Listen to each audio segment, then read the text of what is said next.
ஆண்டவராகிய இயேசுவின் நாமத்தில் இந்த கால வேளையிலே உங்கள் எல்லோரையும் அன்போடு கூட வாழ்த்தி வரவேற்கிறேன். கர்த்தர் நல்லவர், அவருடைய கிருபை என்றும் உள்ளதாக இருக்கிறது. கண்களை மூடி ஒரு விசை தேவனுடைய வார்த்தைக்காக நாங்கள் ஜெபிக்கலாம். ஹல்லேலூயா. இரக்கமுள்ள பரலோக பிதாவே, இந்த கால வேளையிலே, இந்த ஓய்வு நாளிலே தேவ பிள்ளைகளாக நாங்கள் கூடி வந்து நிற்கிறோம். ஆண்டவரே, எங்களுடைய வாழ்க்கையில் நீங்கள் வைத்திருக்கிற மகா மேன்மையான பரிசுத்தமான வழிகளை, தேவ திட்டங்களை நாங்கள் அறிந்து உம்முடைய வார்த்தையை முழு மனதோடு நாங்கள் விசுவாசித்து ஏற்றுக்கொண்டு அதன்படி வாழ பரிசுத்த ஆவியானவர் எங்கள் ஒவ்வொருவருக்கும் இரக்கம் பாராட்டும்படிக்கு இந்த கால வேளையிலே எங்களுடைய முழு மனதோடு எங்கள் ஆவி ஆத்துமா சரீரங்களை உம்முடைய கரங்களிலே அர்ப்பணிக்கிறோம். இந்த தேவனுடைய வார்த்தை பேசப்படுகிற ஒவ்வொரு நிமிடமும் பரிசுத்த ஆவியானவர் கேட்கிற ஒவ்வொரு பிள்ளைகளுக்கும் உதவி செய்வாராக. வார்த்தைகளை புரிந்து கொள்ள, விளங்கி கொள்ள, கற்றுக்கொள்ள உதவி செய்யும்படி ஜெபிக்கிறேன். பேசுகிற அடியானை உம்முடைய சிலுவையிலே மறைத்து நீங்கள் வெளிப்படுங்க. உங்கள் நாமம் மாத்திரம், உம்முடைய பரிசுத்தமுள்ள நாமம் மாத்திரம் மகிமைப்படும்படி என்னை தாழ்த்தி இயேசுவின் நாமத்தில் ஒப்பு கொடுத்து ஜெபிக்கிறேன் நல்ல பிதாவே, ஆமென். என்னோடு கூட வேதத்தை திருப்பிக் கொள்ளுங்கள். யோவான் 15வது அதிகாரம் 16வது வசனம். நீங்கள் என்னை தெரிந்து கொள்ளவில்லை, நான் உங்களை தெரிந்து கொண்டேன். நீங்கள் என் நாமத்தினாலே பிதாவை கேட்டுக்கொள்வது எதுவோ அதை அவர் உங்களுக்கு கொடுக்கத்தக்கதாக நீங்கள் போய் கனி கொடுக்கும்படிக்கும் உங்கள் கனி நிலைத்திருக்கும்படிக்கும் நான் உங்களை ஏற்படுத்தினேன். இந்த கால வேளையிலே நாங்கள் கனி கொடுக்க ஏற்படுத்தப்பட்டவர்கள் என்கிற தலைப்பின் கீழாக திருச்சபையில் இருக்கிற ஒவ்வொரு தேவனுடைய பிள்ளைகளுக்கும், அவர்கள் பெரியவங்களாக இருக்கலாம், சின்னவங்களாக இருக்கலாம், எல்லாருக்கும் இந்த வார்த்தை ஊடாக தேவன் இடைப்பட விரும்புகிறார். இது ஆண்டவராகிய இயேசு கிறிஸ்து தம்முடைய வாயினால் பேசின வார்த்தைகள். அவர் என்ன சொல்கிறார்? நீங்கள் போய் கனி கொடுக்கும் படிக்கும் உங்கள் கனி நிலைத்திருக்கும் படிக்கும் நான், இயேசு சொல்கிறார், நான் உங்களை ஏற்படுத்தினேன். அப்போ இயேசு நம்மை கனி கொடுக்கும்படிக்கு நம்மை ஏற்படுத்தி இருக்கிறார். ஆண்டவராகிய இயேசு தம்முடைய ஊழிய காலங்களிலே 3.5 ஆண்டுகளிலே அவர் தம்முடைய வார்த்தைகளை ஜனங்கள் புரிந்து கொள்ளக்கூடிய வகையில் மிகவும் எளிமையான முறையில், சாதாரண மக்களும் புரிந்து கொள்ளக்கூடிய வகையில் பல தடவைகளிலே உவமைகளாக அவர் பேசியிருக்கிறார். உவமை என்பது ஒரு கதையின் ஊடாக மிக பெரிதான பரலோக வெளிப்பாடுகளை, சத்தியங்களை சாதாரணமான ஒரு குழந்தை கூட புரிந்து கொள்ளக்கூடிய வகையில் அவர் எடுத்துரைத்தார். ஆனால் சில வேளைகளிலே, சில இடங்களிலே மக்களுக்கு பரிச்சயமான சில அவர்களுடைய அன்றாட வாழ்க்கையில் அவர்கள் காண்கின்ற, அவர்கள் பயன்படுத்துகிற, அவர்கள் அறிந்து கொள்ளக்கூடிய, இலகுவான முறையில் அவர்கள் புரிந்து கொள்ளக்கூடிய பொருட்களை, மனிதர்களை, விலங்குகளை, மரங்களை, செடிகளை, விதைகளை, இவ்விதமாக பல காரியங்களை அவர் எடுத்து பரலோக தேவன் தம்முடைய ஜனங்களுக்கு வைத்திருக்கக்கூடியதான அந்த மிக பெரிதான சத்தியத்தை, ஆழங்களை இலகுவாக புரிந்து கொள்ளக்கூடிய வகையில் அவர் பேசினதுனால இன்னைக்கு வரைக்கும் அவர் பேசினதை நாங்கள் இலகுவாக அறிந்து கொள்ளக்கூடியது, புரிந்து கொள்ளக்கூடியதாக இருக்கிறது.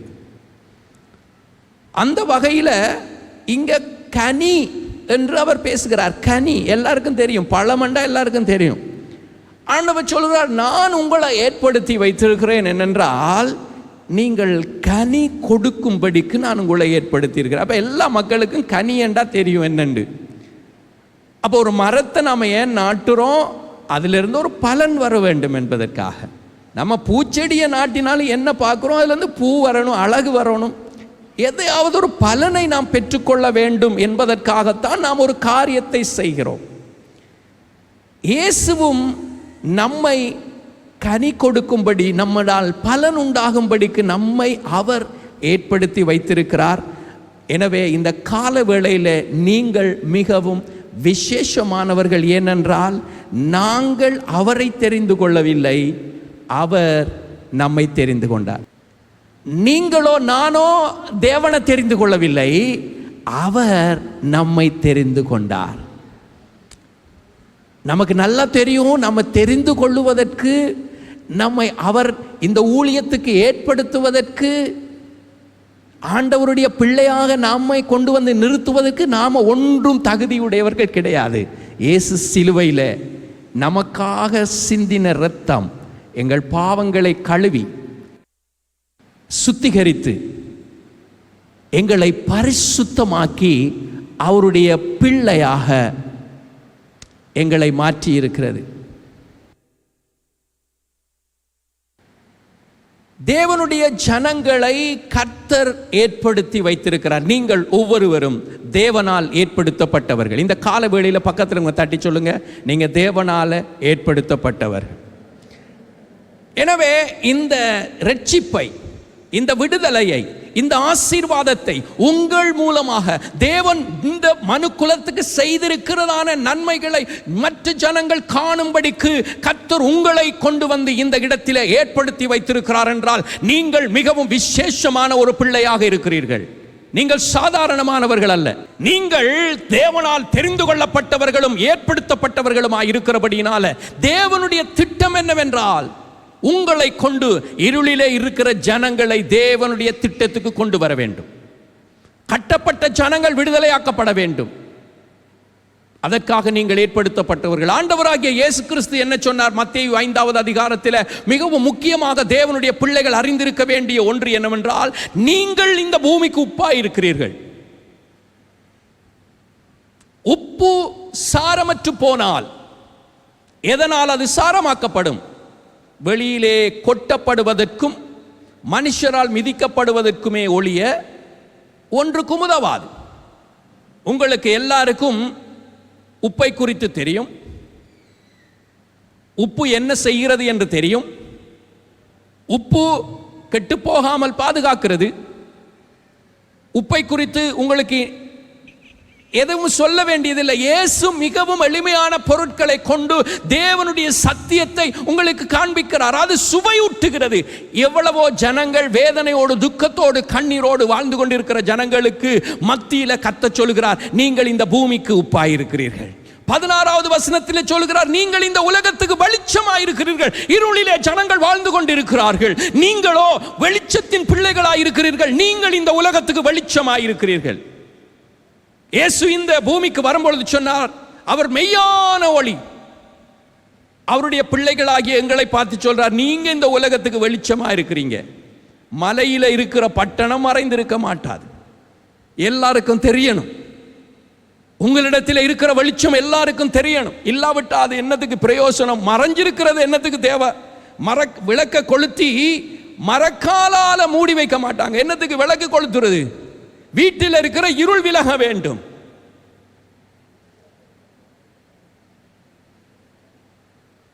மூடி வைக்கிறதுனால ஒன்றும் பிரயோஜனம் கிடையாது. எனவே ஆண்டவர் உங்களை ஒரு நோக்கத்தோடு ஏற்படுத்தி வைத்திருக்கிறார். 1 பேதுரு 2வது அதிகாரத்தில் அப்போஸ்தலனாகிய பேதுரு சொல்கிறார், நீங்க எப்படிப்பட்டவங்களாம்? ஆச்சரியமான ஒளியினிடத்தில் வரவழைத்தவருடைய புண்ணியங்களை அறிவிக்கிறதுக்கு தெரிந்து கொள்ளப்பட்ட சந்ததி. பக்கத்தில் இருக்கிறவங்க தட்டி சொல்லுங்க, நீங்க தெரிந்து கொள்ளப்பட்ட சந்ததி, நீங்க ஏற்படுத்தப்பட்டவர்கள். உங்களுக்கு ஒரு புதிய முக்கியமான ஒரு வேலையை கர்த்தர் கொடுத்திருக்கிறார். அப்ப கனி கொடுக்கிறதுண்டா என்ன?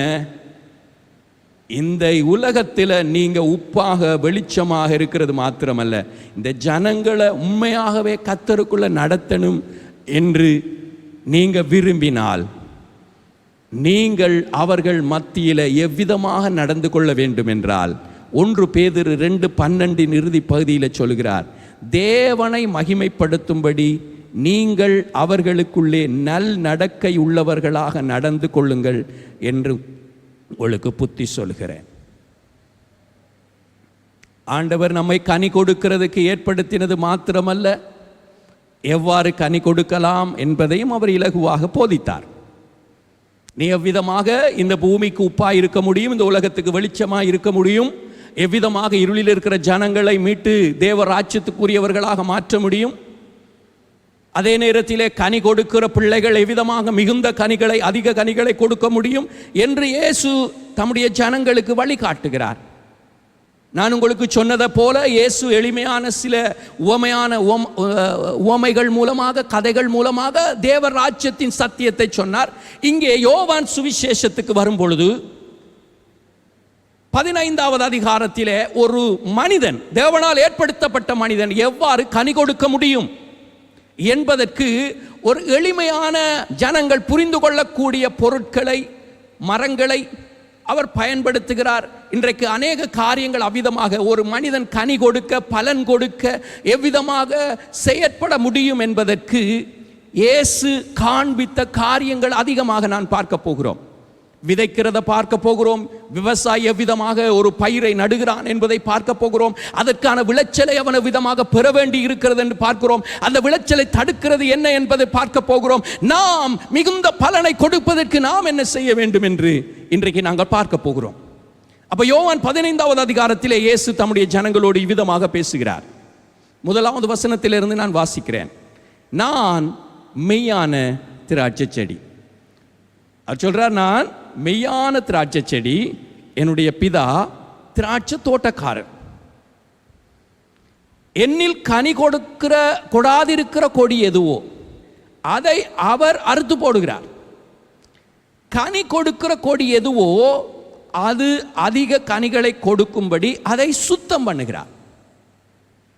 நான் உங்களுக்கு சொன்ன உபதேசத்தினாலே நீங்கள் இப்பொழுதே சுத்தமாய் இருக்கிறீர்கள். 4வது வசனம், 5வது வசனம், என்னில் நிலைத்திருங்கள், நானும் உங்களில் நிலைத்திருப்பேன். கொடியானது திராட்சை செடியில் நிலைத்திராவிட்டால் அது தானாய் கனி கொடுக்க மாட்டாதது போல நீங்களும் என்னில் நிலைத்திராவிட்டால் கனி கொடுக்க மாட்டீர்கள். நானே திராட்சை செடி, நீங்கள் கொடிகள். ஒருவன் என்னிலும் நான் அவனிலும் நிலைத்திருந்தால் அவன் மிகுந்த கனிகளை கொடுப்பான். என்னை அல்லாமல் உங்களால் ஒன்றும் செய்யக்கூடாது. ஆண்டவர் இப்போ இயேசு இந்த பொருட்களை எல்லாம் எடுக்கிறாரு, செடி எடுக்கிறாரு, தோட்டக்காரர் யார் என்று காண்பிக்கிறாரு, எல்லாவற்றையும் காண்பித்து ஆண்டவர் இந்த கனி கொடுக்கிறது எவ்வாறு என்பதை இவைகள் மூலமாக பேசுகிறார். இது ஒரு உவமை அல்ல, இது ஒரு உவமை அல்ல. இயேசு உவமையாக பேசின பல விடயங்கள் சுவிசேஷ புத்தகங்கள் மத்தேயு, மாற்கு, லூக்காவில் எழுதப்பட்டிருக்கிறது. ஆனால் அப்போஸ்தலனாகிய யோவானுடைய புத்தகத்தில் ஒரு உவமையாகிலும் கிடையாது.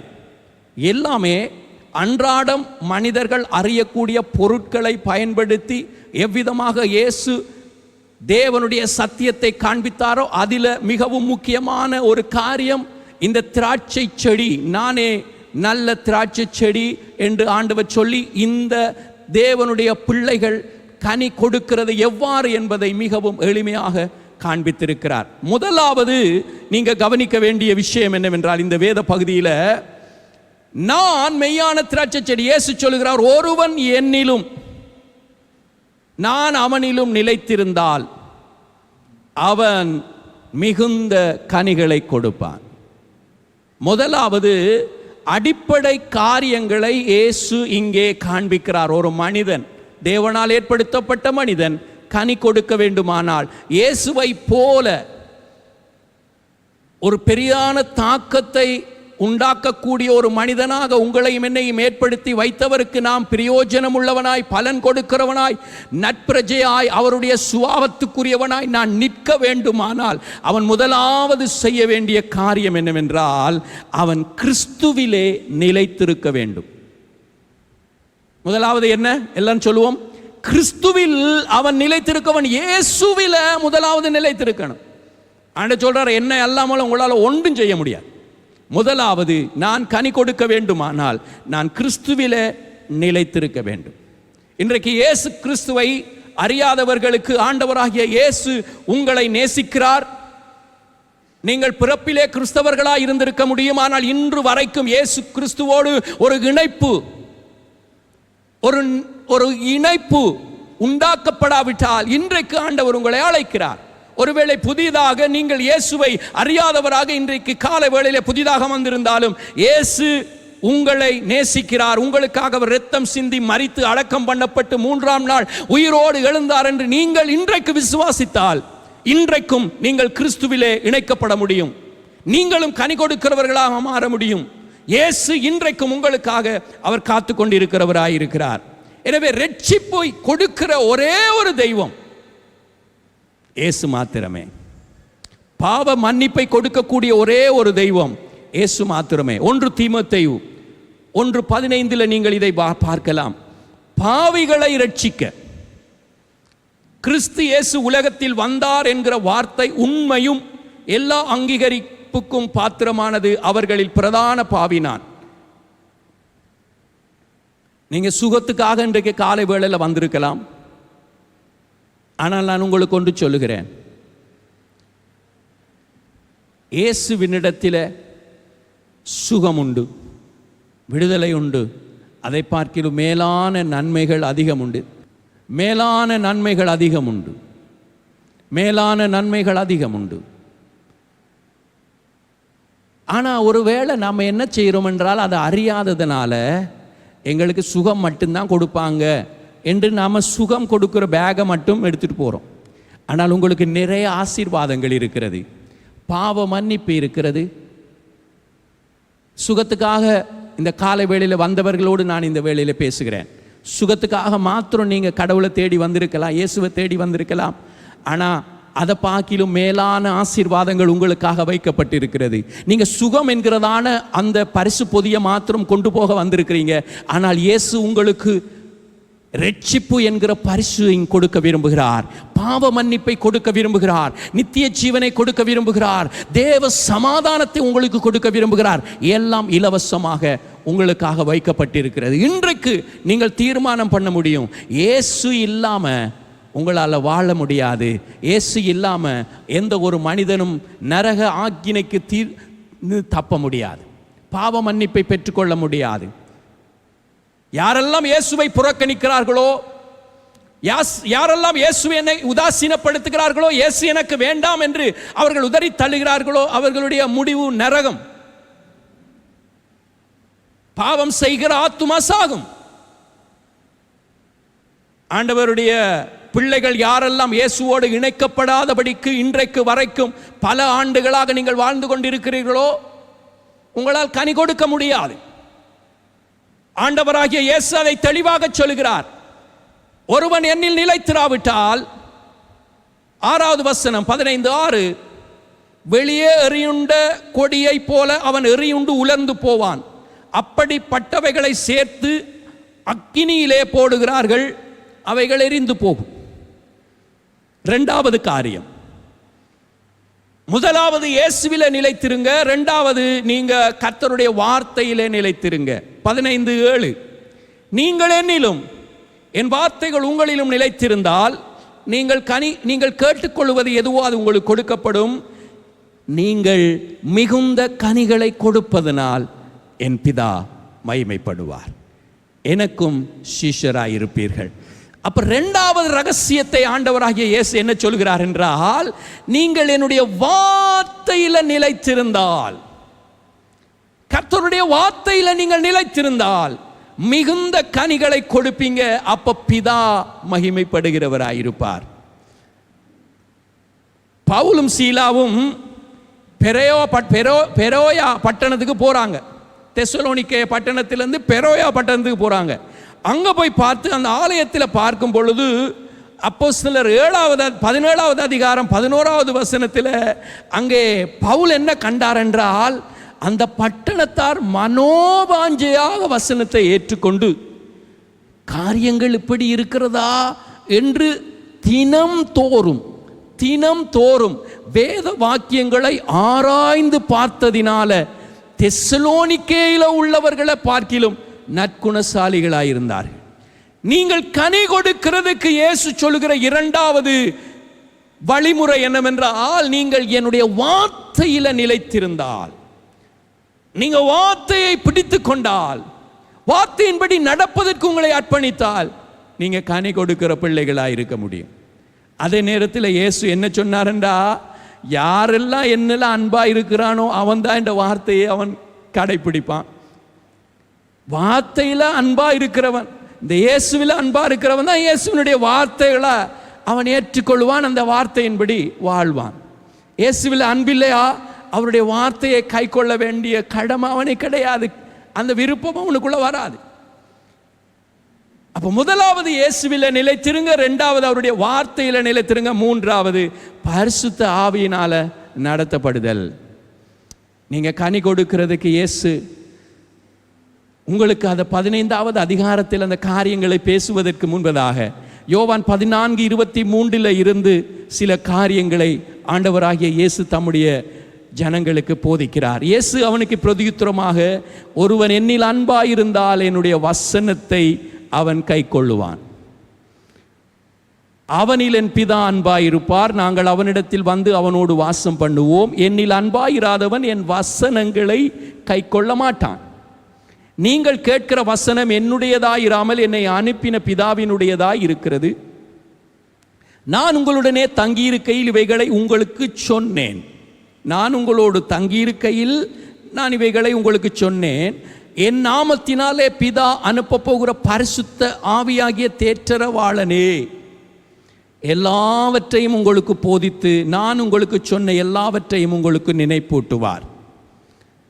இப்போ இயேசு சொன்ன வார்த்தைகள் எவ்விதமாக நமக்கு கற்றுக் கொடுக்கப்படுகிறது என்றால், நம்மோடு கூட எப்போதும் இருக்கிற தேற்றரவாளனாகிய பரிசுத்த ஆவியானவரால நாம நடத்தப்படுகிற வேளையில நாம கனி கொடுக்கிறவர்களாக நம்மால மாற முடியும். ஒருவன் இயேசுவை பற்றி கொள்கிறான், வார்த்தையில நிலைத்திருக்கிறான், பரிசுத்த ஆவியினால அவன் வழி நடத்தப்படுகிறான். அப்போஸ்தலனாகிய பவுல் கலாத்தியருக்கு எழுதும் பொழுதும் ரோமருக்கு எழுதும் பொழுதும் இந்த காரியங்களை அவர் வெளிப்படுத்துகிறார். ரோமர் 8வது அதிகாரம் 14வது வசனம் சொல்கிறது, எவர்கள் தேவனுடைய ஆவியினால நடத்தப்படுகிறார்களோ அவர்கள் தேவனுடைய புத்திரராயிருக்கிறார்கள். நீங்க கனி கொடுப்பதற்கு கிறிஸ்துவில நிலைத்திருந்து அவருடைய வார்த்தையை முழுவதுமாக பின்பற்றி அவருடைய ஆவியானவரால் தேவனுடைய ஆவியினால நீங்க நடத்தப்படும் பொழுது நீங்க கனி கொடுக்கிற பிள்ளைகளாய் மாறுவீங்க. கலாத்தியர் 5 ஆவியின் கனியை குறித்து அப்போஸ்தலனாகிய பவுல் எழுதுகிறதை பார்க்கிறோம். ஆவியின் கனிகள் 9 எங்களுக்கூடாக அது செயற்பட ஆரம்பிக்கிறது. இதெல்லாம் ஆவியானவர் வந்தா நடக்கிற காரியங்கள்.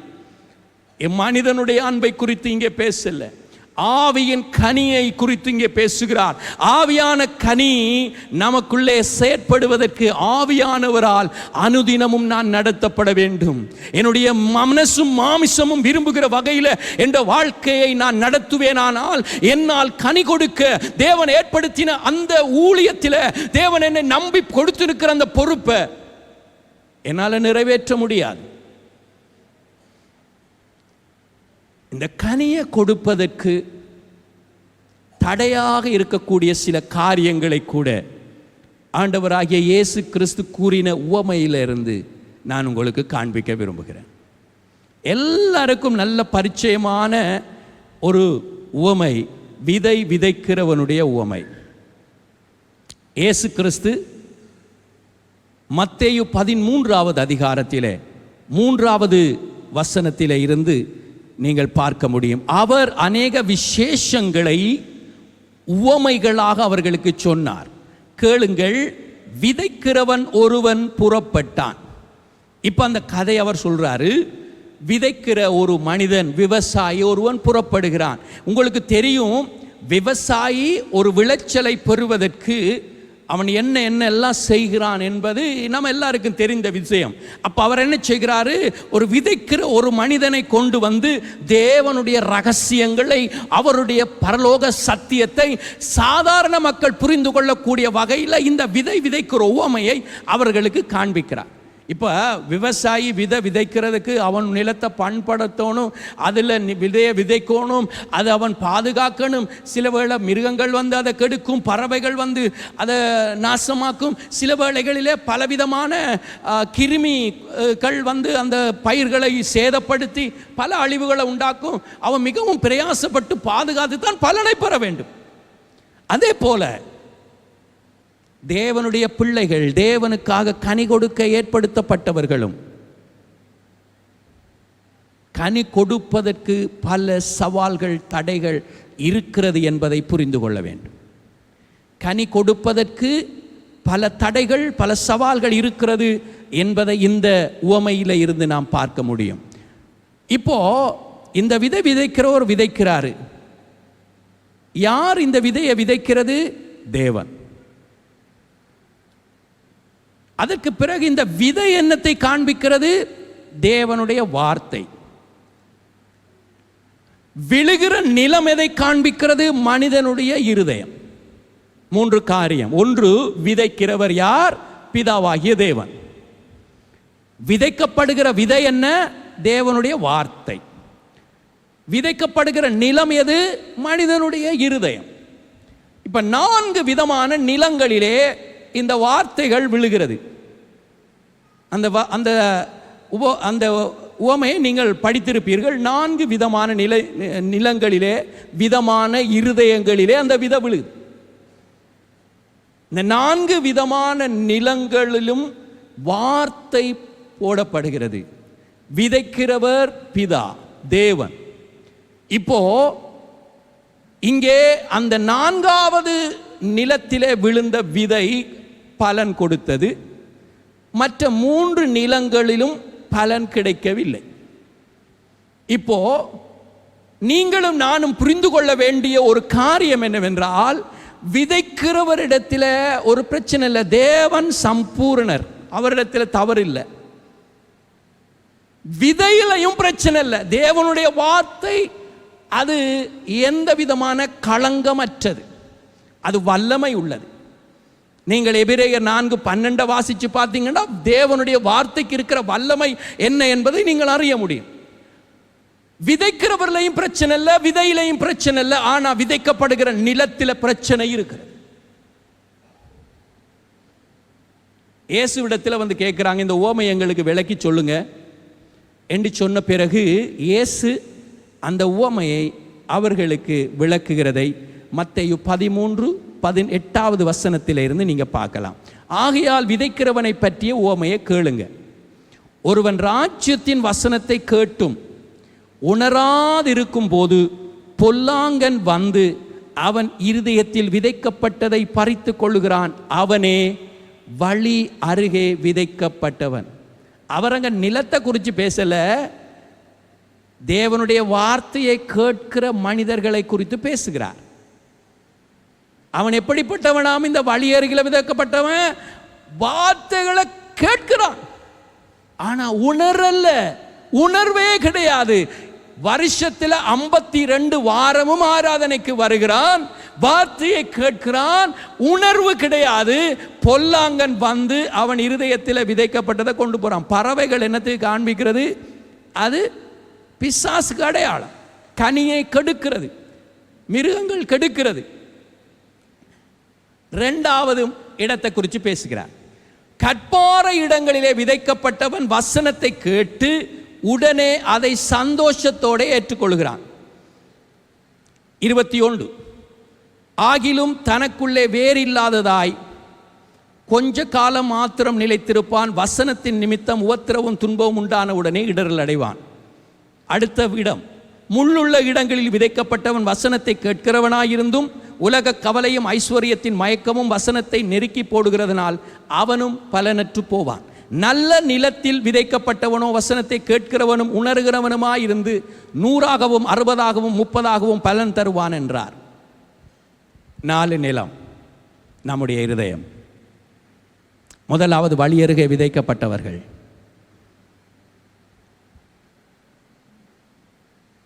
மாற்கு லூக்காவில் பொல்லாங்கன், பறவைகள் வந்து என்று எழுதப்பட்டிருக்கிறது.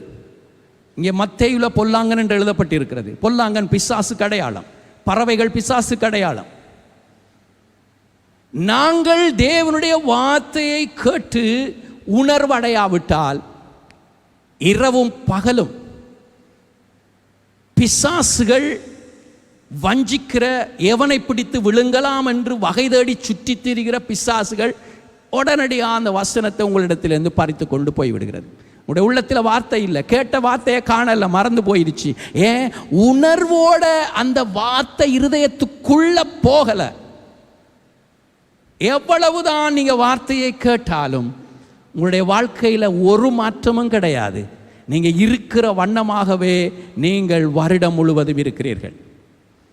எந்த விதமான மாற்றமும் கிடையாது.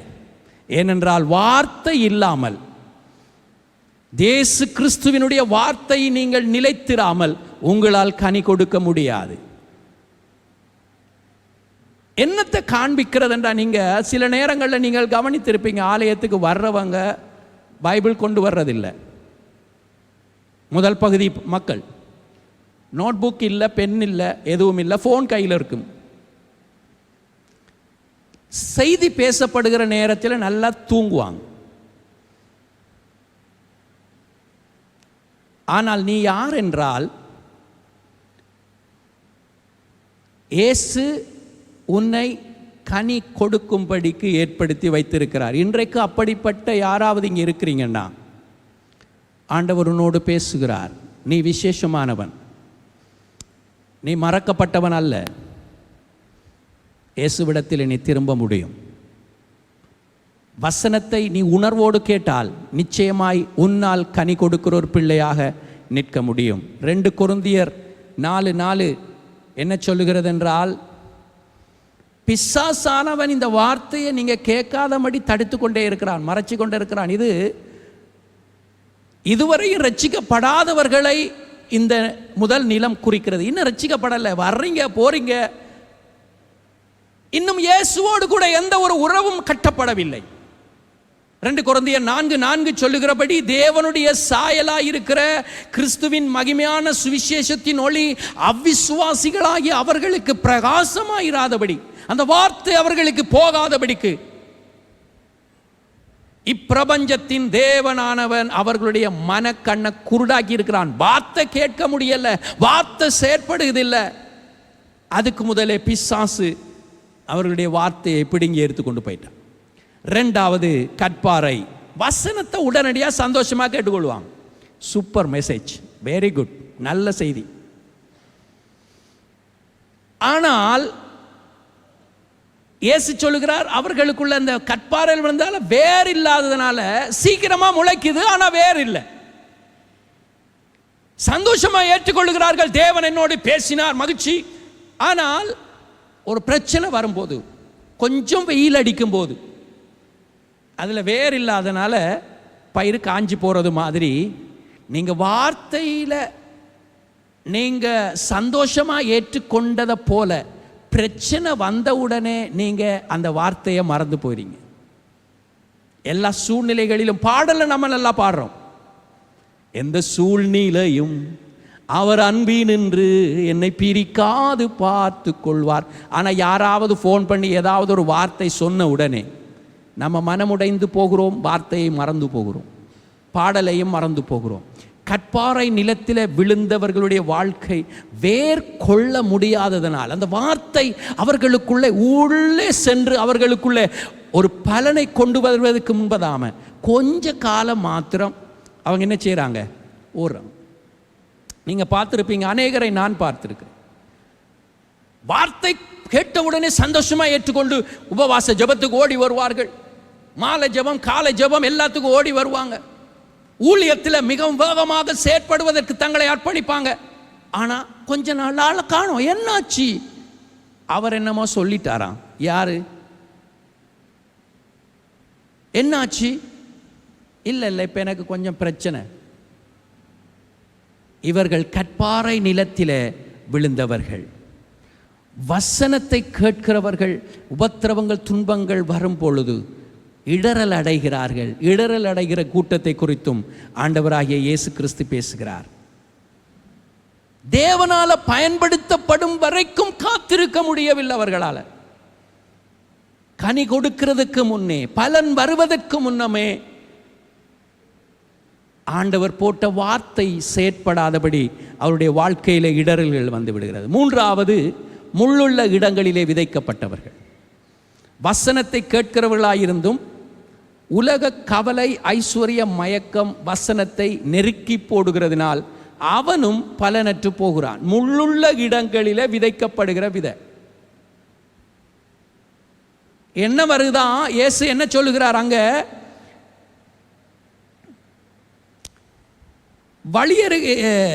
முள்ளுள்ள வசனத்தை கேட்கிறவனாயிருந்தும் உலக கவலையும் ஐஸ்வர்யத்தின் மயக்கமும் வசனத்தை நெருக்கி போடுகிறதுனால் அவனும் பலனற்று போகிறான். உலக கவலை, ஐஸ்வர்ய மயக்கம், பணம் தேடிக்கொள்ளணும். உலகத்தில் இருக்கிற எல்லா டிசைனும் என்னத்திட்ட வரணும். உலகத்தில் எல்லாரும் பயன்படுத்துகிற பொருட்களை நானும் வாங்கணும். என்னிடத்தில் அதை வாங்குறதுக்குரிய தகுதி இல்லாவிட்டாலும் அதை அப்படியாவது கடனைப்பட்டாவது வாங்கிக்கொள்ளணும். அந்த ஆடையை வாங்கி உடுத்துகிற அளவுக்கு என்னிடத்தில் வருமானம் இல்லை, ஆனால் எப்படி ஆயிலும் அந்த ஆடையை வாங்கணும். வீட்டில் சாப்பிட்றதுக்கு காசு இல்லாட்டியும் அந்த ஸ்டைலுக்குள்ளே நான் இறங்கிடணும். உலகத்தில் இருக்கிற காரியங்களை குறித்த கவலை அவனுக்குள்ள அதிகரிக்கிறதுனால அவனாலையும் என்ன செய்ய முடியல? பலன் கொடுக்க முடியவில்லை. யோவான் 1 யோவான் 2:15 நான் வாசிக்கிறேன், கேளுங்க. உலகத்திலும் உலகத்தில் உள்ளவைகளிலும் அன்பு கூறாதிருங்க. சிலர் உலகத்தில் அன்பில்லை, உலகத்தில் உள்ளவைகள் அன்பு. நல்லா ஆண்டவருடைய வார்த்தையை கேட்டு நல்லா ஆண்டவருக்குள்ள கனி கொடுக்க ஆயத்தமாக வளர்ந்து வர்ற நேரம் யாரையாவது பார்த்து காதலில் விழுந்துட்டு அவன் ஆண்டவர் அறிஞ்சவனான்னு தெரியாது, ஆண்டவர் அறியாதவளான்னு தெரியாது, அப்படியே இழுபட்டு உலகத்திலும் உலகத்திலே உள்ளவைகளிலும் அன்பு கூர்ந்ததுனால பிதாவினுடைய அன்பை அவர்கள் இழந்து போகிறார்கள். ஒருவன் உலகத்திலும் உலகத்தில் உள்ளவைகளை அன்பு கூறாதிருங்கள். ஒருவன் உலகத்தில் அன்பு கூர்ந்தால் அவனிடத்தில் பிதாவின் அன்பு இல்லை. இது தெளிவாக பேசுகிறது. நீங்கள் உலகத்தை நேசிக்கிறவர்களாயிருந்தால் பிதாவினுடைய அன்பிலே இருந்து நீங்கள் துண்டிக்கப்படுகிறீர்கள். ஏனெனில் மாம்சத்தின் நிச்சயம், கண்களின் நிச்சயம், ஜீவனத்தின் பெருமையுமாகிய உலகத்தில் உள்ளவைகள் எல்லாம் பிதாவினாலே உண்டானவைகள் அல்ல. அவைகள் உலகத்தினாலே உண்டானவைகள். உலகமும் அதன் ஆசை இச்சையும் ஒளிந்து போகும். தேவனுடைய சித்தத்தின்படி செய்கிறவனோ என்றைக்கும் நிலைத்திருப்பான். நீங்கள் ஒவ்வொருவரும் தேவனுக்காக நிலைத்திருக்க வேண்டும். நீங்கள் ஒவ்வொருவரும் பலன் கொடுக்க வேண்டும்.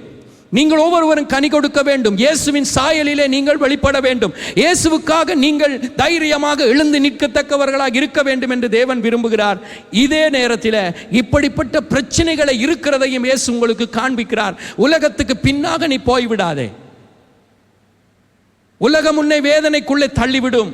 பிசாசானவன் ஆதி முதல் பாவம் செய்கிறவன். அவன் என்ன சொல்லுகிறான் என்றால், கண்களின் இச்சை, மாம்சத்தின் இச்சை, ஜீவனத்தின் பெருமை இன்றைக்கும் தேவனுடைய பிள்ளைகளை சீரழிக்கிறது. அவன் எங்க இதை தொடங்கினான் என்றால் ஏவாளிடத்தில் தொடங்கினான். அதை பாரு, அழகா இருக்கு, அதை நீ எடுக்கணும், அதை நீ பறிச்சு சாப்பிடணும். கண்களின் இச்சை, அதை நீ சாப்பிட்டா ருசியா இருக்கும், அதை நீ விட்டுறாத. மாம்சத்தின் இச்சை, அதை சாப்பிட்றதுனால உனக்கு என்ன பிரச்சனை? நீ கடவுளை போல மாறிடுவாய். உனக்கு நல்ல சுயாதீனம் இருக்கிறது, உனக்கு தீர்மானம் எடுக்க. நீ இப்போ உனக்கு 18 வயசாயிருச்சு, நீ ஏன் யாரையும் பார்த்துட்டு இருக்கணும்? நீ போ, உண்ட விருப்பத்துக்கு வாழ். இன்றைக்கும் பிசாசானவன் இந்த 3 தந்திரங்களை தேவனுடைய பிள்ளைகளுக்கு எதிராகவும் அவன் உபயோகித்துக் கொண்டிருக்கிறான். நீங்க கவனமாக இருக்க வேண்டும். கண்களின் இச்சை, மாம்சத்தின் இச்சை, ஜீவனத்தின் பெருமை எல்லாம் இவைகள் உலகத்தினாலே உண்டான பிசாசினுடைய கிரியைகளாய், மாம்சத்தின் கிரியைகளாய் இருக்கிறது. தேவனுடைய சித்தத்தின்படி செய்கிற ஒவ்வொரு மனிதனும் தேவனிடத்திலே அன்புள்ளவன. ஆண்டவராகிய இயேசு மத்தேயு 6:24 சொன்னார், 2 எஜமானுக்கு ஊழியம் செய்ய ஒருவனால முடியாது. நீங்க ஒருவனை பகைப்பீங்க, ஒருவனை நேசிப்பீங்க, ஒருவனை பற்றி கொள்வீங்க, மற்றவனை அசட்டை பண்ணுவீங்க. அதை போல ஆண்டவர் என்ன சொல்றார் என்றால், தேவனுக்கும் உலக பொருளுக்கும் ஊழியம் செய்ய உங்களால முடியாது. இன்றைக்கு உலகத்தின் பின்னே தேவனுக்காக கனி கொடுக்க முடியாதபடி, தேவனுடைய வார்த்தையிலே நிலைத்திருக்க முடியாதபடி, தேவனுடைய வார்த்தையின்படி கட்டப்பட முடியாதபடி ஏதாவது ஒரு காரியம் உன்னை தவறாக இழுக்கிறதற்கு நினைக்கிறதா, அது பிசாசு என்பதை அறிந்து கொள். தேவனுடைய அன்பை விட்டு, தேவனுடைய பிரசன்னத்தை விட்டு, தேவனுக்காக கனி கொடுக்கிற அந்த நற்கிரியைகளை விட்டு ஏதாவது ஒரு காரியம் உன்னை தூரப்படுத்துகிறதா, பிசாசு உனக்கு வலை விரிக்கிறான் என்பதை நீ அறிந்து கொள். ஒரு காரியத்தை தேவனுடைய பிள்ளைகள் புரிந்து கொள்ள வேண்டும். பின்மாற்றம் என்பது சடுதியாக நீங்க காண முடியாது. அது மிகவும் மெதுவாக வேலை செய்யும், மெதுவாக வேலை செய்யும். நீங்க பின்மாற்றத்துக்கு போனதை கூட உங்களால் உணர முடியாத அளவுக்கு அது நீங்க அறியாதபடியே உங்களை பின்மாற்றத்துக்குள்ள கொண்டு போய்விடும். நீங்கள் கவனமாய் இல்லாவிட்டால், எச்சரிக்கையாய் இல்லாவிட்டால், நீங்கள் இந்த முள்ளுகள் மத்தியில் இருக்கிறவர்களைப் போல உலகத்தின் காரியங்களிலே நீங்கள் சிக்குண்டவர்களாக, பலனற்றவர்களாக போய்விடுவீர்கள். 4வது நிலத்தை குறித்து இயேசு பேசும் பொழுது, நல்ல நிலத்தில் விதைக்கப்பட்டவனோ வசனத்தை கேட்கிறவரும் உணர்கிறவனுமாக இருந்து 100ஆகவும் 60ஆகவும் 30ஆகவும் பலன் தருவான் என்றார். இந்த தேவனுடைய சன்னிதானத்தில் நிற்கிற ஒவ்வொரு பிள்ளைகளும் இந்த 4வது நிலமாக இருக்க வேண்டும் என்று தேவன் விரும்புகிறார். ஏனென்றால் கர்த்தரோடு இணைக்கப்பட்டிருக்கிற, அவருடைய வார்த்தையிலே நிலைத்திருக்கிற, பரிசுத்த ஆவியினால வழி நடத்தப்படுகிற ஒவ்வொரு தேவனுடைய பிள்ளைகளும் அவன் 100ஆக 60ஆக 30ஆக அவன் தனக்கு தன்னுடைய திராணிக்கு தக்க விதத்தில் கிறிஸ்துவுக்காக பலன் கொடுக்கிறவராக நிற்க வேண்டும் என்று ஆண்டவர் உங்கள் ஒவ்வொருவரையும் பார்த்து விரும்புகிறார். உங்களுக்காக அவர் அப்படியான ஒரு திட்டத்தை வைத்திருக்கிறார். யோவான் 15வது அதிகாரம் 2வது வசனம், என்னில் கனி கொடுக்கிற கொடி எதுவோ அதை அவர் அறுத்து போடுகிறார், கனி கொடாது இருக்கிற கொடி எதுவோ அதை அவர் அறுத்து போடுகிறார், கனி கொடுக்கிற கொடி எதுவோ அதை அதிக கனிகளை கொடுக்கும்படி. இன்னைக்கு அநேகர் நீங்க கனி கொடுக்கிறவர்களாக இருக்கிறீங்க, உங்க மேல தேவன் பிரியமாக இருக்கிறார். நீங்க அதிக கனிகளை கொடுக்கிறதுக்கும் அவர் என்ன செய்கிறார், அடுத்த கட்டத்துக்கு உங்களை கொண்டு போறார். அதிக கனிகளை கொடுக்கும்படிக்கு அதை சுத்தம் பண்ணுகிறார். நீங்க இப்ப கனி கொடுக்கிற பிள்ளைகளா இருக்கிறீர்கள் என்று நீங்கள் பரிசுத்த ஆவியினால் உணர்த்தப்படுவீர்களானால் ஆண்டவர் உங்களை பார்த்து சொல்லுகிறார், நீங்க அதிக கனிகளை கொடுக்க உங்களை அவர் சுத்தம் பண்ண விரும்புகிறார். நீங்க அதிக கனிகளை கொடுக்கும்படிக்கு அவர் உங்களை சுத்தம் பண்ண அவர் விரும்புகிறார். இன்றைக்கு ஆண்டவருடைய சமூகத்தில் இன்றைக்கு அநேகர் ஞாயிற்றுக்கிழமை ஆராதனைக்கு கடமையாக வந்து போகிறவர்கள் இருக்கிறார்கள். முழு விருப்பத்தோடு ஆலயத்துக்கு போவோம் பாருங்கள் என்று சொன்ன உடனே மகிழ்ச்சியாக ஓடி வருகிறவர்களும் இருக்கிறார்கள். தேவன் மேல வைத்த அன்பின் நிமித்தம் பிரயாசப்பட வேண்டும், தேவனுக்காக எதையாவது செய்ய வேண்டும் என்று வாஞ்சியோடு வருகிற பிள்ளைகளும் இருக்கிறார்கள். எல்லா கூட்டமும் திருச்சபைக்குள்ள வரும்.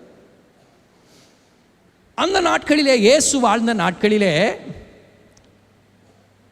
தேவாலயத்துக்கு வந்த எருசலேம் தேவாலயத்துக்கு வந்த சில கிரேக்கர்கள் வந்து பிலிப்பு இடத்துல கேட்குறாங்க, நாங்கள் இயேசுவை பார்க்கணும். அப்போ அதற்கு பின்பதாக இயேசுவிடத்துக்கு அந்த செய்தியை கொண்டு போகிறாங்க. இயேசு அவர்களை சந்தித்ததாகவோ அவர்களோடு பேசினதாகவோ அதில் சொல்லப்படலை.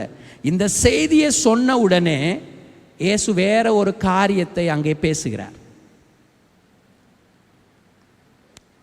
24வது வசனம், 12:24, யோவான் 12:24, மெய்யாகவே மெய்யாகவே நான் உங்களுக்கு சொல்லுகிறேன், கோதுமை மணியானது நிலத்தில் விழுந்து சாகாவிட்டால் தனித்திருக்கும், செத்ததே ஆகில் மிகுந்த பலனை கொடுக்கும். நீங்கள் ஆலயத்துக்கு வர்றதுனால, இயேசுவை பார்த்துட்டு போகிறதுனால ஒன்று நடக்காது. இயேசுவோடு கூட நான் உங்களுக்கு நேரத்தோடு காண்பித்த அந்த 3 காரியங்களிலையும் நீங்கள் முதலாவது உங்களுடைய உறவு கட்டப்பட வேண்டும். இயேசுவை பார்த்து ஒன்று நடக்காது. இயேசுவை நீங்கள் அறிய வேண்டும். இயேசுவோடு உங்களுடைய உறவு கட்டப்பட வேண்டும். இயேசுவோடு கூட அவருடைய வார்த்தையில் நீங்கள் நிலைத்திருக்க வேண்டும். அவருடைய வார்த்தைக்கு உணர்வோடு கீழ்ப்படிந்து அதன்படி வாழ வேண்டும். பரிசுத்த ஆவியினால நீங்கள் நடத்தப்பட வேண்டும். இங்கே இன்னும் ஒரு நிலைக்கு அவர் கொண்டு போகிறார். கனி கொடுக்கிற பிள்ளைகள், தேவாலயத்துக்கு வருகிற பிள்ளைகள் இன்னும் ஒரு படி நிலைக்கு மேலே அடுத்த நிலைக்கு கொண்டு போகிறதுக்கு அவர் என்ன சொல்கிறார் என்றால், மெய்யாகவே மெய்யாகவே நான் உங்களுக்கு சொல்லுகிறேன், கோதுமை மணியானது நிலத்தில் விழுந்து சாகாவிட்டால் தனித்திருக்கும், செத்ததே ஆகில் மிகுந்த பலனை கொடுக்கும். தன் ஜீவனை சிநேகிக்கிறவன் அதை இழந்து போவான். இந்த உலகத்தில் தன் ஜீவனை வெறுக்கிறவனோ அதை நித்திய ஜீவகாலமாய் காத்து கொள்ளுவான். ஒருவன் எனக்கு ஊழியம் செய்கிறவனானால் என்னை பின்பற்ற கடவன். நான் எங்கே இருக்கிறேனோ அங்கே என் ஊழியக்காரனும் இருப்பான். ஒருவன் எனக்கு ஊழியம் செய்தால் அவனை பிதா கனம் பண்ணுவார். இதில் இருக்கிற சத்தியத்தை நான் உங்களுக்கு காண்பிக்கிறேன். ஆண்டவராகிய இயேசு கிறிஸ்து தன்னுடைய மரணத்தை குறித்து, தான் சிலுவையிலே அடிக்கப்பட போறதை குறித்து, தன்னுடைய ஜீவனை இந்த ஜனங்களை விடுதலையாக்குவதற்கு அர்ப்பணிக்க போவதை குறித்து பேசுகிற அதே வேளையில் ஆண்டவர் தம்முடைய சீஷர்கள், தம்மை பின்பற்றுகிறவர்கள், உண்மையாகவே பலன் கொடுக்க ஏற்படுத்தப்பட்டவர்கள் என்று எண்ணி கர்த்தருக்கு ஊழியம் செய்ய விரும்புகிறவர்கள் எப்படியாக இருக்க வேண்டும் என்பதை அங்கே அவர் காண்பிக்கிறார். கோதுமை மணியானது நிலத்திலே விழுந்து சாகாவிட்டால் தனித்திருக்கும், செத்ததே ஆகில் மிகுந்த பலனை கொண்டு வரும். லூக்கா 9வது அதிகாரம் 23வது வசனத்தில் ஆண்டவர் என்ன சொல்கிறார் என்றால், பின்பு அவர் எல்லோரையும் நோக்கி, ஒருவன் என் பின்னே வர விரும்பினால் அவன் தன்னைத்தானே வெறுத்து தன் சிலுவையை அனுதினமும் எடுத்துக்கொண்டு என்னை பின்பற்றி வர கடவன். அனுதினமும் இயேசுவை நீங்கள் பின்பற்ற வேண்டுமானால், இயேசுவினுடைய அடிச்சுவடுகளை நீங்கள் பின்பற்ற வேண்டுமானால், எவ்விதமாக இயேசு கோதுமை மணியாக விழுந்தாரோ, எவ்விதமாக இயேசு உடைக்கப்பட்டாரோ, எவ்விதமாக இயேசு இந்த பூமியில இருக்கிற எல்லா மனிதனுக்கும் விடுதலையை கொண்டு வந்தாரோ, அந்த வழிமுறையின்படி நீங்கள் உங்களுடைய சுயத்துக்கு சாகுவதற்கு நீங்கள் ஒப்பு கொடுத்தால் மிகுந்த கனிகளை கொடுப்பீர்கள், பிதா உங்களிலே மகிமைப்படுவார் என்று இயேசு காண்பிக்கிறார். எனவே அப்போஸ்தலனாகிய பவுல் இயேசுவினுடைய அடிச்சுவடுகளை பின்பற்றின அந்த அப்போஸ்தலன், இயேசு எவ்விதமாக தன்னைத்தானே அவர் வெறுத்து தன்னை அர்ப்பணித்தார் என்று பிலிப்பியருக்கு எழுதின நிருபம் 2வது அதிகாரத்திலே அவர் உங்களுக்கு காண்பிக்கிறார். அவனவன் தனக்கானவைகளை அல்ல பிறருக்கானவைகளை நோக்குவானாக. நாம் இன்றைக்கு நமக்காக மட்டும்தான் வாழ்றோம். ஆனால் இயேசு சொல்லுகிறதை கேளுங்க, உன்னை நேசிக்கிறத போல நீ பிறனையும் நேசி. இன்றைக்கு எவ்வளவோ ஜனங்கள் இந்த மட்டக்களப்பில் அழிகிறாங்க. இந்த இலங்கையில் நாளுக்கு நாள் மரணம் நடந்து கொண்டு தான் இருக்கிறது. அவர்கள் எல்லாம் எங்கே போகிறாங்க? இங்கே பவுல் அதை நீங்கள் கிறிஸ்துவை பின்பற்ற அனுதினமும் உங்களுடைய சிலுவையை எடுத்துக்கொண்டு அவருக்கு பின்பற்றுகிறவர்கள் சீர்சிறலாக இருக்க முடியும். நீங்கள் தீர்மானம் பண்ண முடியும். சிலுவையை எடுத்துக்கொண்டு பின்பற்றுகிறது என்பது நம்முடைய சிலுவை, நம்ம சிலுவை ஒன்றை செய்து நம்ம தூக்கி கொண்டு திர்றது கிடையாது. எவ்விதமாக இயேசு செயற்பட்டாரோ அவ்விதமாக நீங்களும் நானும் செயற்பட்டால் நீங்களும் நானும் மிகுந்த கனி கொடுக்கிறவர்களாக, பலனுள்ளவர்களாக நம்மால மாற முடியும். பவுல் சொல்றத கவனிங்க. கிறிஸ்து இயேசுவிலே இருந்த சிந்தை உங்களிலே இருக்க கடவது. அவர் தேவனுடைய ரூபமாயிருந்தும் தேவனுக்கு சமமாயிருப்பதை கொள்ளையாடின பொருளாக எண்ணாமல் தம்மை தாமே வெறுமையாக்கி அடிமையின் ரூபம் எடுத்து மனுஷர் சாயலானார். அவர் மனுஷரூபமாய் காணப்பட்டு மரண பரியந்தம், அதாவது சிலுவையின் மரண பரியந்தம் கீழ்ப்படிந்தவராகி தம்மை தாமே தாழ்த்தினார். நீங்க இயேசுவை பின்பற்ற விரும்புறீங்களா? இயேசுவுக்கு சிறந்த சீஷனா இருக்க விரும்புறீங்களா? உங்களை நீங்களே வெறுக்க ஆயத்தமாயிருக்கிறீர்களா? இயேசு கிறிஸ்து தம்மை தாமே தாழ்த்தினார். அவர் தேவனுடைய ரூபமாயிருந்தும் தம்மை தாமே தாழ்த்தினார். அடிமையின் ரூபம் எடுத்து மனுஷ சாயலானார். நாம எங்களை தாழ்த்துகிறதுக்கு விருப்பம் இல்லை. நம்முடைய வாழ்க்கையில பெருமை தேவனுக்காக ஊழியம் செய்ய விடுகிறதில்லை. கர்த்தருக்காக எதையாயிலும் செய்வதற்கு, நாம கீழே விழுகிறதுக்கு, எங்களை தாழ்த்துகிறதுக்கு நாங்கள் விட்டு கொடுக்காமல் இருக்கும்போது மிகுந்த கனியை நம்மால கொடுக்க முடியாது. தேவன் மகிமைப்பட வேண்டுமானால் இயேசு செய்த, இயேசு காண்பித்த அவருடைய சிந்தையில இருந்தபடி உங்களுக்குள்ளும் எனக்குள்ளும் அந்த எண்ணங்களும் நோக்கங்களும் தாழ்மையும் அர்ப்பணிப்பும் உண்டாகுமானால், எனக்கென்று கொடுக்கப்பட்டிருக்கிற அந்த பாதையிலே என்னை நான் தாழ்த்தி கர்த்தருக்காக நான் நிச்சயமாக பலன் கொடுக்க ஏற்படுத்தப்பட்டவர் என்று அறிந்து அனுதினமும் சிலுவையை எடுத்து பின் சொல்ல விருப்பமுடையவனானால், ஆண்டவர் ஒரு நாள் வரும், அந்த மகிமையில நம்மை கனப்படுத்துகிற நாள் வரும். உண்மை முத்தம் உள்ள ஊழியக்காரனே, ராஜாவினுடைய சந்தோஷத்துக்குள்ள பிரவேசி என்று சொல்லுகிற நாட்கள் வரும். நம் ஒவ்வொருவருக்கும் சந்தர்ப்பம் கொடுத்திருக்கிறார். ஒவ்வொருவரையும் ஏற்படுத்தி வைத்திருக்கிறார். ஆண்டவர் சொல்லுற ஊழியக்காரர்களை ஏற்படுத்தி வைத்திருக்கிறேன் கனி கொடுக்கிறதற்கு இல்ல. எல்லா மக்களையும் ஆண்டவர் பார்த்து சொல்லுகிறார், நான் உங்களை எனக்கென்று ஏற்படுத்தினேன், நீங்க கனி கொடுக்கும்படி நான் உங்களை ஏற்படுத்தி வைத்திருக்கிறேன். யாரும் சொல்ல முடியாது என்னால கனி கொடுக்க முடியாது. உங்களால முடியும். நீங்கள் கிறிஸ்துவிலே நிலைத்திருந்தால், வார்த்தையிலே நிலைத்திருந்தால், பரிசுத்த ஆவியினாலே வழிநடத்தப்படுவீர்களானால், இன்றைக்கும் நான் உங்களுக்கு சொல்லுகிறேன், கர்த்தர் உங்களை பலனுள்ளவர்களாக, கனி கொடுக்கிறவர்களாக அவரால் மாற்ற முடியும். இயேசுவை தேவன் 9வது வசனத்தில், ஆதலால் தேவன் எல்லாவற்றிற்கும் மேலாக அவரை உயர்த்தினார். இன்றைக்கு நாம் உயர்த்தப்பட வேண்டும் என்று விரும்புகிறோம். இந்த உலகத்தில் இருக்கிற உயர்வை விரும்புகிறோம். பதவிகளை பெற வேண்டும் என்று விரும்புகிறோம். மற்றவர்கள் நம்மை கனப்படுத்த வேண்டும் என்று விரும்புகிறோம். ஆனால் உண்மையாகவே பரலோகத்தின் தேவனானவர் உங்களையும் என்னையும் உயர்த்த விரும்புகிறார். நீங்க கனி கொடுக்கும் பொழுது, பலன் கொடுக்கும் போது பரலோகத்தில் மிகுந்த சந்தோஷமும் மகிழ்ச்சியும் உண்டாகிறது.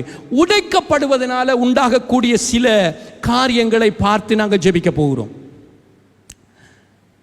இயேசு கிறிஸ்து சிலுவையிலே உடைக்கப்பட்டது எல்லாருக்கும் தெரியும். பாடல்களை நாங்கள் பாடுகிறோம். ஊற்றுண்ட பரிமளமே உலகெல்லாம் உம்முடைய மனமே. இயேசு கிறிஸ்து உடைக்கப்பட தன்னை தானே தாழ்த்தி ஒப்பு கொடுத்ததைப் போல இன்றைக்கு நீங்கள் திருச்சபையாயிருக்கிற நீங்களும் நானும் எங்களை விட்டு கொடுத்தால், இயேசு கிறிஸ்துவினுடைய இந்த நறுமணம் இந்த மட்டக்களப்பு பட்டணத்திலே, கிராமங்களில், எல்லா இடங்களிலும் வீச ஆரம்பிக்கும். ஒரு பாவியான ஸ்திரீ மாற்கு 14வது அதிகாரம் 3வது வசனத்தில் இயேசு இருந்த வீட்டை தேடி அங்கு வருகிறாள்.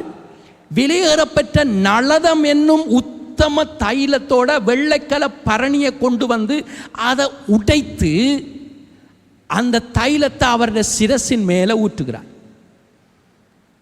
விலையேற பெற்ற ஒரு தைலம், விலையேற பெற்றது, மிகவும் காசு கூடினது. யூதா சொல்றான், ஐயோ இதை வித்திருக்கலாமே, ஏழைகளுக்கு கொடுத்திருக்கலாமே. தன்னிடத்தில் இருக்கக்கூடிய மிகவும் விலை கூடியதை அந்த ஸ்திரிக்கு கர்த்தர் பாராட்டின இரக்கத்தை, அந்த அன்பை நினைத்து அவருக்காக எல்லாவற்றையும் உடைத்து அவருடைய சிரசின் மேலே ஊற்றுகிறார். வேதம் சொல்லுகிறது, யோவான்ல 12வது அதிகாரம் 3வது வசனத்தில் பார்க்கிறோம், அந்த வீடு முழுவதும் அந்த பரிமள தைலத்தின் வாசனை உண்டாக ஆரம்பித்தது. உங்களுக்கு தெரியும், நறுமணம் வரும் பொழுது அசுத்த மனமெல்லாம் வெளியே போயிடும். வெளிச்சம் வரும் பொழுது இருள் வெளியாகிறதை போல அவள் அந்த பரிமள தைலத்தை உடைத்தபடியினால அங்கே நறுமணம் உண்டானது. இயேசு உங்களுக்காக எனக்காக சிலுவையிலே உடைக்கப்பட்டார், ஊற்றப்பட்டார். நீங்க கோதுமை மணியை போல நீங்களும் நிலத்திலே விழ ஆயத்தமாயிருந்தால், நீங்கள் உங்களை அர்ப்பணிக்க ஆயத்தமாயிருந்தால், உடைக்கப்பட உங்களை கொடுப்பதற்கு நீங்கள் ஆயத்தமாயிருந்தால், உங்களை கொண்டு தேவன் பிசாசினுடைய கிரியைகளை, இந்த மட்டக்களப்பு பட்டணத்தில் இருக்கிற மக்களை கட்டி வைத்திருக்கிற பிசாசினுடைய கொத்தளங்களை, அவனுடைய எல்லா பிசாசின் எல்லா விதமான கூட்டத்தை முறியடிப்பதற்கு நீங்களும் நானும் இந்த பட்டணத்திலே கிறிஸ்துவுக்காக உடைக்கப்படுவதற்காக, கிறிஸ்துவுக்காக சாட்சியாக வாழ்வதற்காக, கனி கொடுப்பதற்காக அர்ப்பணித்தால் இந்த மட்டக்களப்பு பட்டணத்தை இயேசுவுக்காக ஆதாயமாக்க முடியும். எத்தனை பேர் விசுவாசிக்கிறீங்க? கிறிஸ்துவை மக்கள் வெறுக்கல, கிறிஸ்தவர்களை மக்கள் வெறுக்கிறார்கள். எங்களோட வாழ்க்கை மாற்றமடையாதபடி இருக்கிறதை அவர்கள் பார்க்கும் பொழுது இயேசுவா அறிஞ்ச என்ன பிரயோசனம் என்கிற நிலையிலே அவர்கள் வாழுகிறார்கள். ஆனால் சிறைப்பட்ட ஜனங்களை ரட்சிக்க ஆண்டவர் விரும்புகிறார். எத்தனை பேர் விரும்புறீங்க? நீங்க மட்டக்களப்பில் பாவத்தினால சிறைப்பட்டிருக்கிற, பிசாசினால சிறைப்பட்டிருக்கிற ஜனங்கள் விடுதலையாக்கப்பட வேண்டுமே எத்தனை பேர் நீங்க விரும்புறீங்க? ரைட். அநேகருக்கு அதில் விருப்பமே இல்லை, கையே வரலை. That's okay, no problem. ஆனால் வேதம் சொல்லுகிறது, கோதுமை மணியானது நிலத்திலே விழுந்து சாகாவிட்டால் அது தனித்து தான் இருக்கு. நீங்க தனியத்தான் இருப்பீங்க. உங்களோட கூட நீங்க ஒருத்தரையும் பரலோகத்துக்கு கொண்டு போக மாட்டீங்க. ஆனால் யாரெல்லாம் உடைக்கப்படுவதற்கு ஒப்பு கொடுக்கிறார்களோ அவர்கள் பெரிய ஒரு அசைவை கொண்டு வர முடியும். உங்களுக்குள்ள அந்த தேவனுடைய மகிமை வல்லமை இருக்கிறது என்பதை நீங்கள் மறக்கக்கூடாது. தேவனுடைய மகிமை உங்களுக்குள்ள இருக்கிறது, தேவனுடைய வல்லமை உங்களுக்குள்ள இருக்கிறது. அதை குறித்து 2 கொரிந்தியர் 4:6-7 இருக்கிற வசனங்களை நீங்கள் கவனித்து பாருங்க. 6-7 வசனங்களை நான் வாசிக்கிறேன். இருளில் இருந்து வெளிச்சத்தை பிரகாசிக்க சொன்ன தேவன் இயேசு கிறிஸ்துவின் முகத்தில் உள்ள தமது மகிமையான அறிவாகிய ஒளியை தோன்ற பண்ணும் பொருட்டாக எங்கள் இருதயங்களில் பிரகாசித்தார். இந்த மகத்துவமுள்ள வல்லமை எங்களால் உண்டாயிராமல் தேவனால் உண்டாயிருக்கிறது என்று விளங்கும்படி இந்த பொக்கிஷத்தை மட்பாண்டங்களிலே பெற்றிருக்கிறோம். உங்களுக்குள்ள அது இருக்குது. நீங்க சரியாக கிறிஸ்துவுக்காக உடைக்கப்பட, கிறிஸ்துவுக்காக நறுமணம் வீச, கிறிஸ்துவுக்காக ஒரு சாட்சியுள்ள ஒரு ஊழியம் செய்ய, சிலுவையை எடுத்து பின்பற்ற நீங்கள் ஆயத்தமானால் உங்களை கொண்டு சிறையிருப்புகளை ஆண்டவர் உடைப்பார், கட்டுக்களை ஆண்டவர் முறியடிப்பார். இயேசு சீக்கிரமாக வரப்போகிறார். கிதியோனுடைய நாட்களிலே மீதியானியர்கள் மிகவும் மோசமாக அவர்களை முறியடித்துக் கொண்டிருந்தார்கள். ஆனால் கர்த்தர் சிறையிருப்பை மாற்றுவதற்கு கிதியோனை அழைத்த போது கிதியோனுக்கு பல வழிமுறைகளை சொல்லிக் கொடுத்தார். அதில் ஒன்றுதான் பானையும் தீவட்டியும். எக்காலங்களை ஊதினாங்க, பானையை உடைச்சாங்க, வெளிச்சத்தை நெருப்பை கண்டவுடனே சத்துருக்கள் சிதறடிக்கப்பட்டார்கள். இன்றைக்கு உங்களுடைய வாழ்க்கையில் உங்களுக்குள்ள இருக்கிற அந்த மகிமையான ஒளியை ஜனங்கள் காண வேண்டுமானால் நீங்கள் உங்களை அர்ப்பணிப்பதற்கு நீங்கள் ஆயத்தமாக இருக்க வேண்டும்.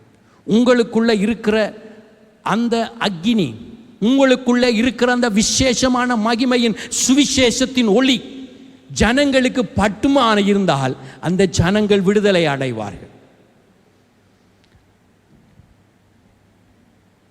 அப்போஸ்தலனாகிய பவுல்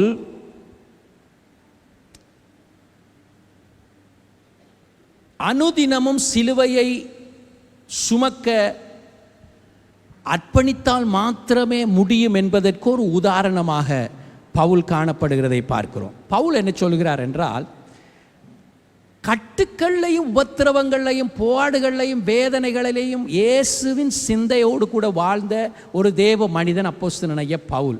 அவர் என்ன சொல்கிறார் என்றால், அவர் எவ்விதமாக கனி கொடுத்தார் என்றால், 1 கொரிந்தியர் 9வது அதிகாரத்தில் 22-23 வசனங்கள். பலவீனரை ஆதாயப்படுத்தி கொள்ளும்படிக்கு பலவீனருக்கு பலவீனரை போலானேன், எப்படியாகிலும் சிலரை ரட்சிக்கும்படிக்கு நான் எல்லோருக்கும் எல்லாம் ஆனேன், சுவிசேஷத்தில் நான் உடன் பங்காளியாகும்படிக்கு அது நிமித்தமே இப்படி செய்கிறேன். நீங்கள் கிறிஸ்துவுக்காக ஜனங்களை ஆதாயமாக்குவதற்கு நீங்கள் எல்லா சூழ்நிலையிலும் ஆண்டவருடைய அன்பை ஜனங்கள் காண்கிற வகையில் எல்லாரும் ஏற்றுக்கொள்ளுற வகையில் உங்களுடைய நற்கிரியைகள் காணப்பட வேண்டும், வெளிப்பட வேண்டும். கிறிஸ்துவை உங்களிலே ஜனங்கள் காண வேண்டும். இன்றைக்கு நாம் பாடுபடுறதுக்கு விருப்பம் இல்லை, உடைக்கப்படுகிறதுக்கு விருப்பம் இல்லை. அப்படியானால் ஒரு பாவியையும் என்னால் கிறிஸ்துவுக்குள்ளே வழி நடத்தவும் முடியாது. லூக்கா 15:7 ஆண்டவராகிய இயேசு என்ன சொல்கிறார் என்றால், மனம் திரும்புகிற ஒரு பாவியின் நிமித்தம் பரலோகத்தில் மிகுந்த சந்தோஷம் உண்டாகிறது. உங்கள் நிமித்தம் பரலோகம் எப்போதாவது களி கூர்ந்திருக்கிறதா? நீங்கள் ரட்சிக்கப்பட்ட காலம் தொடங்கி இன்றைக்கு வரைக்கும் நீங்கள் ஒரு பாவியை கிறிஸ்து அண்டையிலே வழிநடத்தினது உண்டா? இருளிலே இருந்து ஒரு மனிதனை கிறிஸ்துவின் ஒளிச்சத்தண்டையிலே கொண்டு வந்தது உண்டா? இல்லாவிட்டால் நீங்கள் கோதுமை மணியாக மாத்திரமே இப்பொழுதும் இருந்து கொண்டிருக்கிறீர்களா? நீங்கள் மிகவும் விலையேற பெற்றவர்கள், அதில் மாற்றம் இல்லை.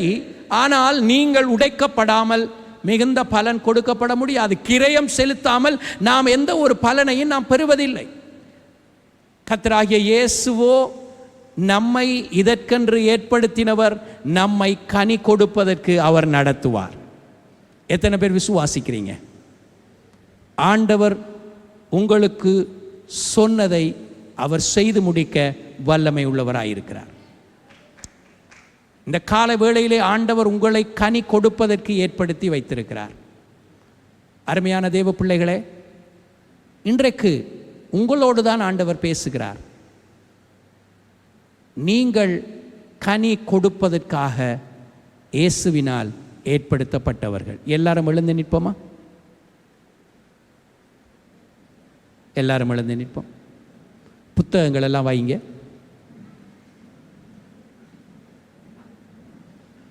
எல்லாரும் எழுந்து நிற்போம். ஓ பரிசுத்தாவியானவரே நன்றி. நீங்கள் கனி கொடுப்பதற்கு ஏற்படுத்தப்பட்டவர்கள்.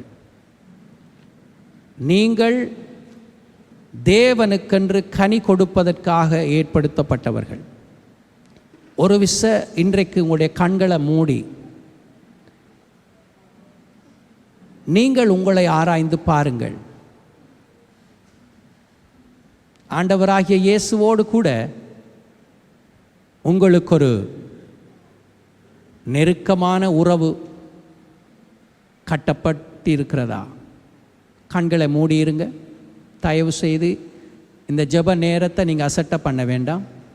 நீங்கள் கர்த்தரால கனி கொடுக்கும்படிக்கு ஏற்படுத்தப்பட்டவர்களாக இருக்கிறீர்கள். அருமையான மகனே, மகளே, சகோதரனே, சகோதரியே, தாய், தகப்பனே, நீங்கள் எந்த வயதினராக இருந்தாலும் பரவாயில்லை. உங்களை கர்த்தர் தமக்கென்று ஏற்படுத்தி வைத்திருக்கிறார். உங்கள் மேல் அவர் பிரியமாயிருக்கிறார். உங்களை அவருடைய இரத்தத்தினால மீட்டு அவருடைய ராஜ்யத்துக்குரிய பிள்ளைகளாக மாற்றி நீங்கள் கனி கொடுக்கும்படி உங்களை ஏற்படுத்தி வைத்திருக்கிறார். இன்றைக்கு வரைக்கும் நான் கிறிஸ்துவுக்காக, இயேசுவுக்காக உடன் பங்காளியாக நான் இருப்பதற்கு இன்னும் என்னை அர்ப்பணிக்கவில்லை. ஆண்டவர் இந்த கால வேளையில் இந்த வார்த்தை ஊடாக என்னோடு பேசுகிறார். ஆண்டவருக்காக ஊழியம் செய்கிறவங்க முன்னுக்கு வாங்க. ஆண்டவருக்காக நான் உண்மையாக ஊழியம் செய்வதற்கு முதல் தடவையாக ஊழியம் செய்கிறவர்கள் யாரும் இல்லை. எல்லாரும் கண்களை மூடி இருக்கத்தக்கதாக நான் பேசுகிற காரியத்தை உங்களுடைய ஆவியிலே நீங்கள் உணர்ந்து பரிசுத்த ஆவியானவருடைய வழிநடத்துதலோடு நீங்கள் தீர்மானங்களை எடுக்க போறீங்க. இதுவரைக்கும் நான் எந்த ஒரு ஊழியமும் செய்யலை. என்னால் எந்த விதமான கனியையும் நான் கொடுக்க முடியலை. ஆனால் நான் கிறிஸ்து இயேசு என்னை கனி கொடுக்கும்படி ஏற்படுத்தினதை நான் அறிகிறேன். என்னை நான் ஆண்டவருடைய ஊழியத்துக்கென்று, அது என்ன ஊழியமாக இருக்கிறது என்பதை நீங்கள் இப்போ அறியாவிட்டால் பரவாயில்லை. ஆனால் கர்த்தருடைய ஆவியானவர் என்னை அவ்விதமாக தெளிவூட்டி என்னை நடத்தும் படிக்கு, நான் என்ன செய்ய வேண்டும் என்று எனக்கு காண்பிக்கும் படிக்கு நான் அந்த ஊழியம் எதுவாக இருந்தாலும், சிறிய ஊழியமாயிருந்தாலும் பெரிய ஊழியமாயிருந்தாலும், அது ஒரு கிராமத்துக்குள்ள போய் சுவிசேஷம் அறிவிக்கிறதா இருந்தாலும், இல்லாவிட்டால் என்னோடு வேலை செய்கிறவர்களுக்கு இயேசுவின் சுவிசேஷத்தை எடுத்து சொல்லுகிற அந்த பாரமுடைய ஒரு ஊழியத்தை செய்கிறவனாய், ஜெப ஊழியம் செய்கிறவனாய், ஆலயத்தை சுத்திகரிக்கிற ஒரு ஊழியமாய் இருக்கட்டும், எதுவாக இருக்கட்டும், இதுவரை நான் எந்த ஊழியமும் செய்யாமல் இருக்கிறேன். ஆனால் இன்றைக்கு நான் தீர்மானம் எடுக்கிறேன், எனக்காக ஜீவனை கொடுத்த இயேசுவுக்காக ஊழியம் செய்ய என்னை நான் அர்ப்பணிக்கிறேன். அப்படி சொல்லக்கூடிய யாராவது இங்கே இருப்பீங்கண்டா, நீங்க முன்னுக்கு வாங்க. அந்த மரியாள் தன்னுடைய வாழ்க்கையில இயேசு செய்த அந்த மாபெரும் தயவை அவள் எண்ணினவனாள். தன்னிடத்திலே இருக்கக்கூடிய அந்த விலையேற பெற்ற தைலத்தை உடைத்தது போல இயேசுவுக்காக, இன்றைக்கு இயேசுவுக்காக நான் வாழ்வதற்கு, இயேசுவுக்காக கனி கொடுப்பதற்கு, இயேசுவுக்காக பலன் கொடுப்பதற்கு என்னுடைய வாழ்க்கையை நான் அர்ப்பணிக்கிறேன். அவர் எதை எனக்கு காண்பிக்கிறாரோ அதை செய்வதற்கு என்னை நான் ஒப்பு கொடுக்கிறேன் என்று சொல்லுகிறவர்கள் யாராவது நீங்க இருப்பீங்கன்னா, உங்களுக்காக முதலாவது நாங்கள் ஜெபிக்க விரும்புகிறோம். ஒரு பாடலை கொயர் வாங்க பாடுங்க. இந்த வேளையில் மற்றவர்கள் கண்களை மூடி, இது ஒரு தேவனுடைய பரிசுத்த ஆவியினால உங்களோடு இடைப்படுகிற ஒரு நேரமாயிருக்கிறது. இதுவரையிலும் நீங்கள் கனி கொடுத்து கொண்டிருக்கிறீர்கள்,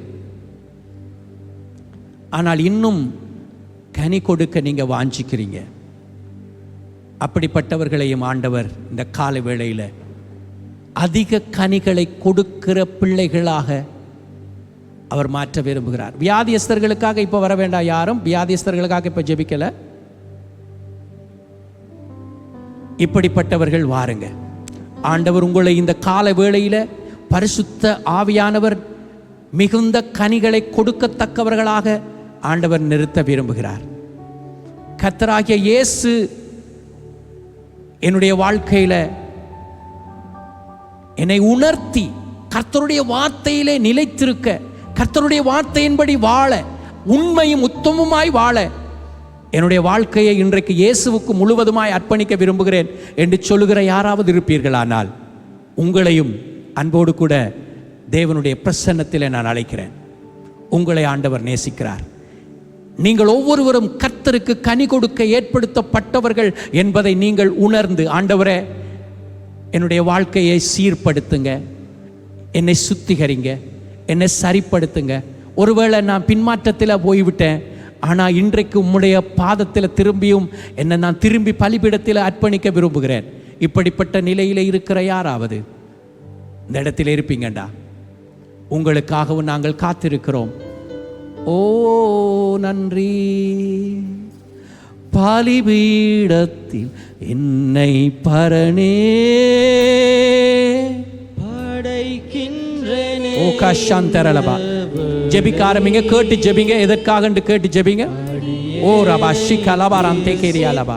பரிசுத்த ஆவியானவரே, இந்த கால வேளையில் இன்னும் உங்களிலே அநேகர் கர்த்தராலே ஏற்படுத்தப்பட்டவர்கள் என்று உங்களால் நம்ப முடியாமல் இருக்கிறது. இந்த கால வேளையிலே உங்களுடைய அழைப்பை நீங்கள் உறுதிப்படுத்திக் கொள்ள ஆண்டவர் விரும்புகிறார். அருமையான மகனே, மகளே, நீ விசேஷமானவன், நீ விசேஷமானவள். இந்த கால வேளையிலே கர்த்தர் உனக்கு தம்மை வெளிப்படுத்த விரும்புகிறார். நீ என்னால் தெரிந்து கொள்ளப்பட்ட ஒரு பிள்ளை, நீ விசேஷமானவள். நீ இந்த பூமிக்கு உப்பாக, இந்த உலகத்துக்கு வெளிச்சமாக ஏற்படுத்தப்பட்டிருக்கிறாய். நான் உன்னை ஆசீர்வதிக்க விரும்புகிறேன், நான் உன்னை பயன்படுத்த விரும்புகிறேன். உன்னுடைய வாழ்க்கை இப்பொழுது இருப்பதை பார்க்கிலும் தேவனால் புகழப்படத்தக்க ஒரு வாழ்க்கையாக மாற்ற நான் உன்னை ஆசீர்வதிக்க விரும்புகிறேன்.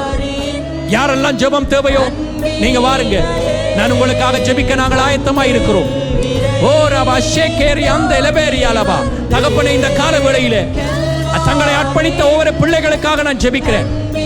ஒவ்வொரு பிள்ளைகளுடைய வாழ்க்கை இந்த கால வேளையிலே தொடப்படுவதாக, இயேசுவின் நாமத்தினாலே கனி கொடுப்பார்களாக, தேவனால் ஏற்படுத்தப்பட்ட பிள்ளைகளாக. தேவனே, இந்த பிள்ளைகள் மிகுந்த கனிகளை கொடுப்பதனால் பிதா மகிமைப்படத்தக்கதாக இந்த மட்டக்களப்பு பட்டணத்திலே இருக்கிற இருளின் அந்தகாரத்திலே கட்டப்பட்ட ஜனங்கள் விடுதலை அடைய இயேசு கிறிஸ்துவின் நாமத்தினாலே இந்த பிள்ளைகளை கொண்டு ஒரு பெரிதான அசைவை கர்த்தர் உண்டாக்குவாராக. பெரிதான விடுதலையை, கட்டவிழ்த்தலை ஜனங்களுக்கு கொடுப்பாராக. சாபத்திலும் பிசாசின் பிடிகளிலும் சிறைகளிலும் பாவ பழக்க வழக்கங்களிலும் போதை வஸ்தின் அடிமைத்தனத்திலும் இருக்கிறவர்களை விடுதலையாக்க இந்த ஜனங்களை கொண்டு அவர்களை விடுதலையாக்கத்தக்கதாக, கனி கொடுக்கிறவர்களாய் இருக்கத்தக்கதாக இயேசுவின் நாமத்தில் ஆசீர்வதிக்கிறேன் ஆண்டவரே. ஓரிபாலா கஷந்தரல பாரியலபா ரிகாலபோரி அந்தவே. கரங்களை உயர்த்தி ஆண்டவரை கொஞ்ச நேரம் துதிங்க. தேவன் நல்லவர், இயேசு நல்லவர். இன்றைக்கு உங்களை அழைத்தவர் உண்மை உள்ளவர். அவர் உங்களோடு இருக்கிறார். அவர் உங்களை மறப்பதில்லை, உங்களை கைவிடுவதில்லை.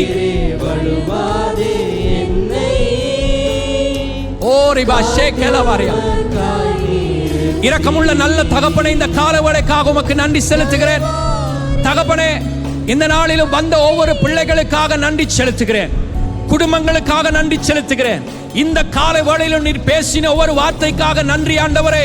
நீர் நல்ல திராட்சை செடியாய் இருக்கிறீர். நாங்கள் கொடிகள், கிளைகள். ஆண்டவரே, நாங்கள் மிகுந்த கனிகளை கொடுக்கத்தக்கதாக, நாங்கள் உம்மிலும் உம்முடைய வார்த்தைகள் எங்களிலும் நிலைத்திருக்கத்தக்கதாக மிகுந்த கனிகளை கொடுக்கிறவர்களாக ஒவ்வொரு தேவ பிள்ளைகளும் மாற்றம் அடைவார்களாக, உருவாக்கப்படுவார்களாக, சீர்படுத்துவீராக. ஒவ்வொரு குடும்பங்களையும் நான் ஆசீர்வதிக்கிறேன். ஒவ்வொரு தாய், தகப்பன், வாலிப பிள்ளைகள், இளைஞர்கள், யுவதிகள், குழந்தைகள் எல்லார் மேலும் தேவனுடைய கரம் அமருவதாக உம்முடைய அன்பின் கரங்கள் ஒப்புக் கொடுக்கிறேன். இந்த நாளில் உம்முடைய பிள்ளைகளுடைய போக்கிலும் பலத்திலும் கூட இருந்து நடத்தும். அவர்களுடைய குடும்பங்களிலே தேவ சமாதானம் உண்டாகட்டும். அவர்களுடைய வேலைகள் ஆசீர்வதிக்கப்படட்டும். மன வாஞ்சைகளை நிறைவேற்றும் ஆண்டவரே. இயேசுவுக்காக எதையாகிலும் செய்ய வேண்டும், சாதிக்க வேண்டும் என்கிற ஒரு வைராக்கியத்தோடு வாழ இயேசுவின் நாமத்தில் ஒப்புக் கொடுக்கிறேன், ஆசீர்வதிக்கிறேன். உமக்கே எல்லா துதியும் கனமும் மகிமையும் எடுத்து ஆண்டவரும் மீட்பரும் இரட்சகருமாகிய இயேசுவின் நாமத்திலே ஆசீர்வதித்து ஒப்புக் கொடுத்து ஜெபிக்கிறேன் நல்ல பிதாவே.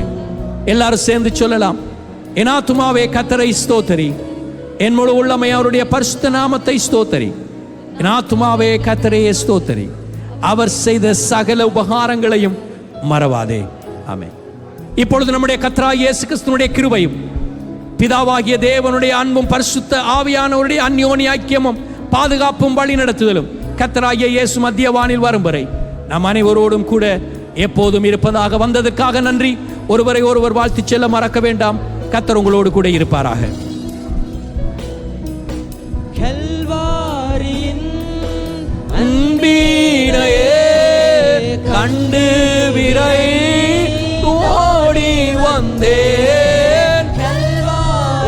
Shekala barandereko rala variandere che shanamaniyo coloro she dodi vande kaduvum tirurathale kareninga irudayattai ennai kaduvum tirurathale kareninga irudayattai ஆவியோடாத்மா சரீரம் அன்பரே உமக்கென்று தந்தே ஆலயமாக்கியே இப்போ ஆசீர்வதித்தருளும். ஆவியோடாத்மா சரீரம் அன்பரே உமக்கென்று தந்தே ஆலயமாக்கியே இப்போ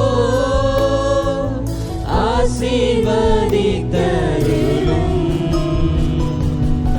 கல்வாரியின் அன்பினையே கண்டு விரைந்தோடி வந்தேன். கல்வாரியின் அன்பினையே கண்டு விரைந்தோடி வந்தேன். கழுவும் திருரத்தத்தாலே கரைநீங்க இருதயத்தை என்னை கழுவும் திருரத்தத்தாலே கரைநீங்க இருதய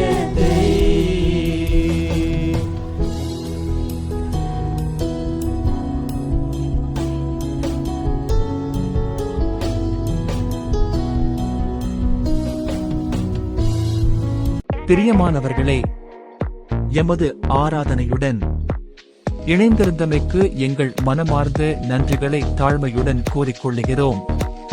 இந்த ஆராதனை உங்கள் ஆத்துமாவுக்கு மிகுந்த ஆசீர்வாதமாக இருந்திருக்குமென விசுவாசிக்கிறோம்.